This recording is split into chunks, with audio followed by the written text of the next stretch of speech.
Muy buenas tardes. El día de hoy vamos a presentar lo que es el desarrollo de la evaluación de desempeño bajo el tema de enfriamiento por convección forzada de un circuito impreso. Y los integrantes del grupo son Tanki Uyaki, Armas Catacora Sebastián, y el que les habla, Valdivia Landa León. Siguiente, por favor. Bueno, en sí nuestro grupo trabajó el problema de enfriamiento de un circuito impreso mediante un canal de aire. Y en el presente escenario es el siguiente. En sí tenemos un circuito impreso de 15 por 20 centímetros cuyos componentes electrónicos no pueden tener contacto directo con el aire por razones de confiabilidad. Por eso se enfrían directamente a través de un canal de aire de 20 centímetros de longitud con una sección rectangular de 0.2 centímetros de espesor por 14 centímetros de ancho.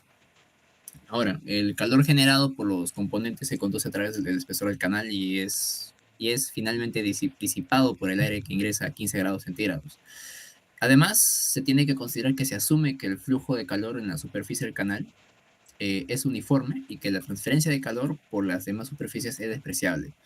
Ahora, con estas condiciones iniciales, el problema nos pide tres cosas. Primero, calcular analíticamente el flujo de calor máximo permitido. Segundo, evaluar mediante CFD, ANSYS, cómo varían la temperatura y el calor disipado al cambiar la velocidad del aire. Y tercero, diseñar el espesor de un canal de aluminio para un límite de temperatura distinto. En sí, nuestra velocidad de referencia es de 8 metros por segundo. Dame un conteo. Uno. Ahora les paso con mi compañero Sebastián.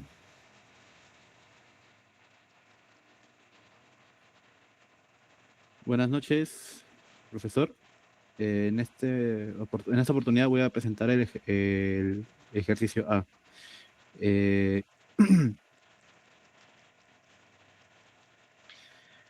bueno, para la parte A planteamos un balance de energía combinando resistencia con la restricción de temperatura superficial.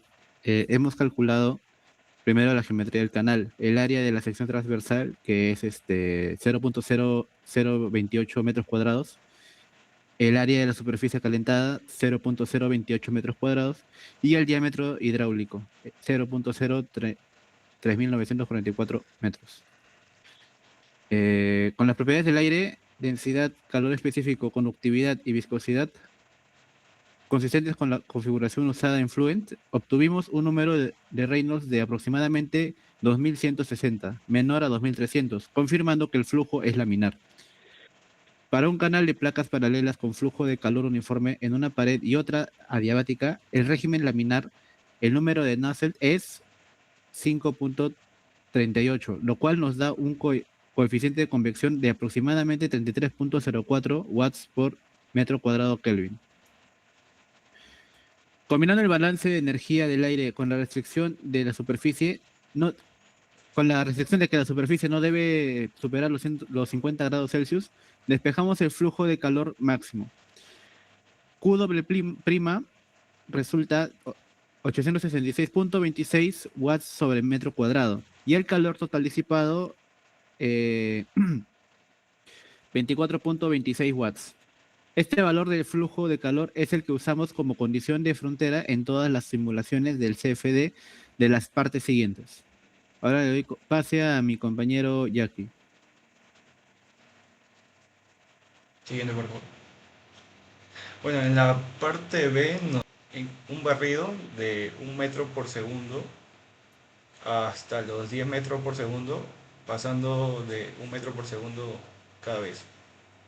Bueno, en esta parte usamos el mismo flujo de calor, que son los 866 watts sobre metros cuadrados, como condición de frontera, fijadas en ANSI Fluence. Y como he mencionado, variamos la velocidad del aire. El resultado más importante es que el calor disipado se mantiene prácticamente constante en 24.27 watts en los 10 recorridos que se hizo. Esto es consistente con la física del problema. Como fijamos el flujo de calor como condición de frontera, la cantidad total de energía que cruza la pared no depende de qué tan rápido pase el aire.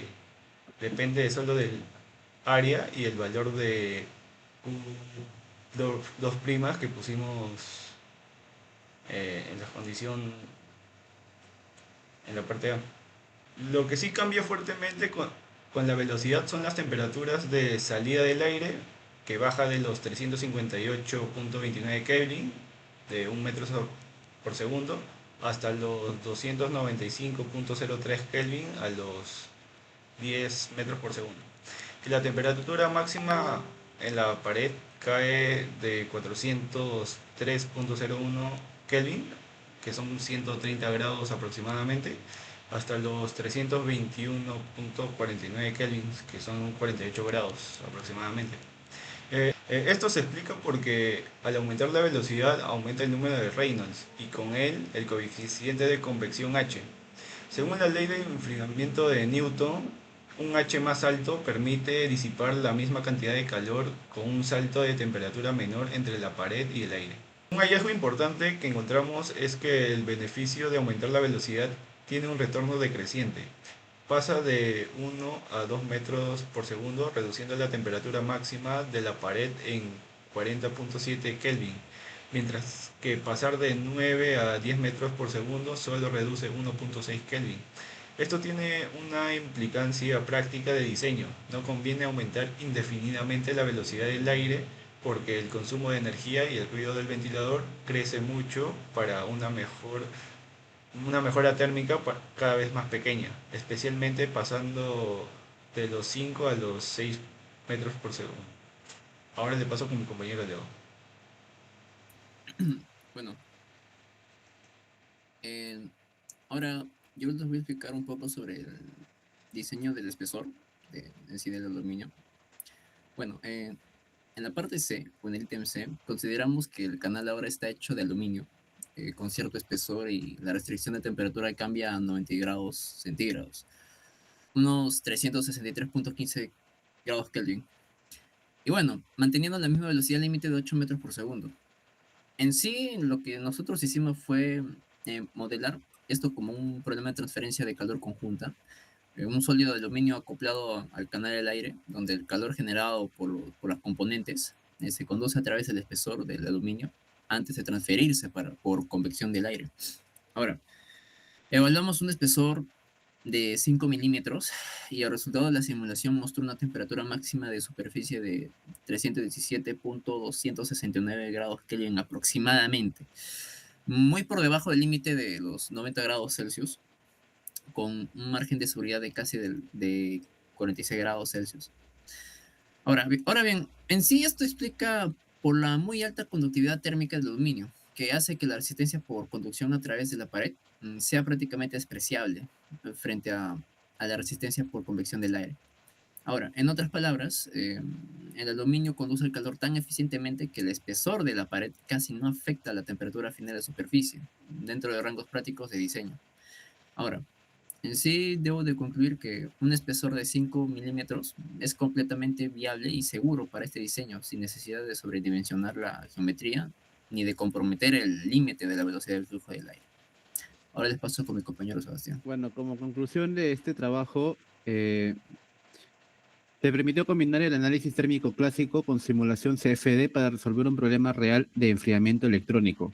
En la parte A, el cálculo analítico nos dio un punto de partida confiable, un flujo de calor máximo de 866 watts sobre metro cuadrado, validando más adelante contra el modelo de CFD.